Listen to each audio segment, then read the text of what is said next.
had Andy Katz on like episode 2, and we talked about some of our bloopers because Andy Katz is in the bulging, in the neck club.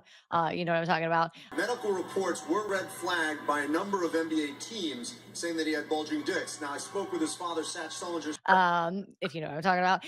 And then we played that. And then my big blooper is I said the money shot instead of the money stop on TV one time, talking about NASCAR. That'll be a 4 tire change and air pressure adjustment for Keselowski. Shannon. This is the money shot. Stop right here for Carl Edwards. And it lives in YouTube infamy. What's your biggest blooper?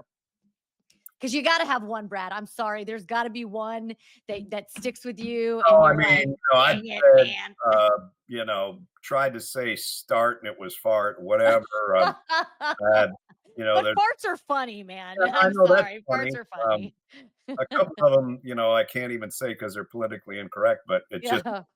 tangling up words and Bob Greasy just buried me one time because he kept thinking I said the battle for the ass. The Paul Bunyan Axe Trophy is Minnesota and Wisconsin.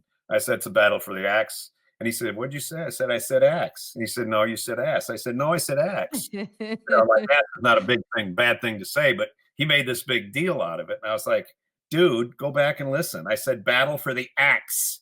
So just stuff like that. But I've had a few where there's a UCK that comes up and it's tangled with something else and it just happens and you just go, oh, well, can't do much about that, Yeah. See, I have like the humor of like a 15-year-old boy. And I remember one time and just popped into my head. You were like, and he can do it. He can he said something about doing it with his left hand too. And I just like lost it. I was like, it was something like,